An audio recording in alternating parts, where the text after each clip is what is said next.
আগামী ৩ এপ্রিল শিলচর লোকসভা আসনে মনোনয়নপত্র জমা দেবেন মন্ত্রী তথা বিজেপি প্রার্থী পরিমল শুক্লবৈদ্য। মুখ্যমন্ত্রী হিমন্ত বিশ্ব শর্মাকে সাথে নিয়ে মনোনয়নপত্র জমা দেবেন বলে জানালেন প্রার্থী পরিমল শুক্লবৈদ্য।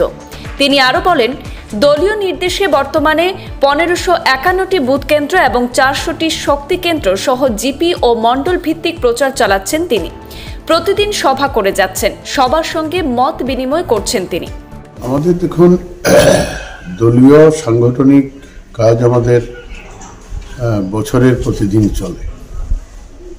দল আমাকে প্রার্থী করেছেন, সেই হিসেবে দলীয় আদেশ মেনে আমাদের প্রায় ১৫৫১টা বুথ আছে, শক্তি কেন্দ্র আছে প্রায় ৪০০। সেই হিসেবে আমরা শক্তি কেন্দ্র ভিত্তিক বা জিপি ভিত্তিক আমরা যাচ্ছি। আমাদের দলীয় কর্মী সঙ্গে সমর্থকদের সঙ্গে আলোচনা করছি। আজকের দিনে ভালো লাগছে যে আমরা নমিনেশন দেওয়ার আগে সবার কাছ থেকে অনুমতি নিয়ে ২৬ এপ্রিল যে নির্বাচন হবে তার আশীর্বাদ প্রার্থনা করছি।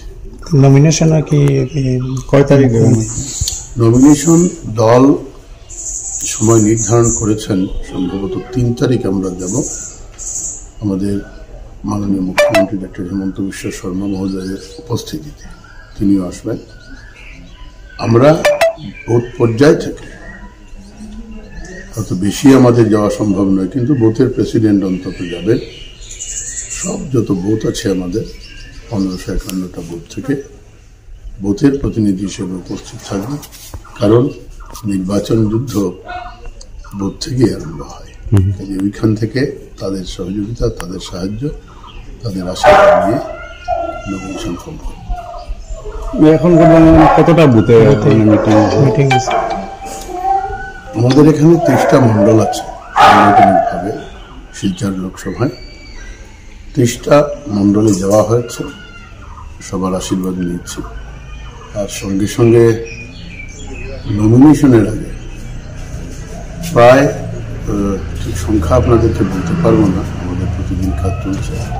এদিকে সদ্য কংগ্রেসে যোগ দেওয়ার পর আমিনুল হক লস্কর বলেছিলেন তাকে সোনাইয়ে পরাজিত করার জন্য ডেমি প্রার্থী দিয়েছিলেন মন্ত্রী। সাংবাদিকের এই প্রশ্নের জবাবে তিনি বলেন, বিরোধী যাই বলুক তিনি এ ব্যাপারে কিছুই বলতে চান না বলে মন্তব্য করেন। যারা কর্মীরা আছেন তাদের সঙ্গে সাক্ষাৎ করতে সক্ষম। আজকে আপনার কোন কোন জায়গায় নির্বাচনী প্রচার?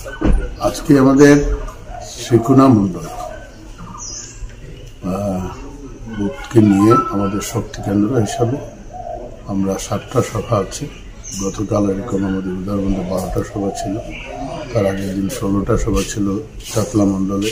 ঠিক এমনি করে আমরা পদ্ধতি, আমাদের দলীয় সাংগঠনিক যে স্থিতি বা পদ্ধতি, এই পদ্ধতির মাধ্যমে আমরা সবার আশীর্বাদ নিচ্ছি। আপনাদের মাধ্যমে আমাদের পরম্পরাগত যে দোল উৎসব, এই দোল উৎসবের শুভেচ্ছা আমি সমগ্র বরাকবাসীকে, আসামবাসীকে জানাচ্ছি। আমরা জানি এক আনন্দের উৎসব, আর এই আনন্দের উৎসবে আমরা সব যাতে আমাদের এই উৎসব যাতে আমরা সঠিকভাবে সমাজ পর্যন্ত নিয়ে যেতে পারি। আর এই আনন্দের উৎসবে সবার কাছে, সবার উদ্দেশ্যে বার্তা থাকলো যে সরকার এবং দল চেষ্টা করে যাচ্ছে ভারতীয় পরম্পরাকে যাতে আমরা আবার পুনরুদ্ধার করে সঠিকভাবে নিয়ন্ত্রিত উপায়ে যাতে আমরা সমাজের মধ্যে বিস্তার লাভ করতে পারি। আর যখন কিছু থাকে না তখন অনেকে অনেক কথাই বলে, কাজেই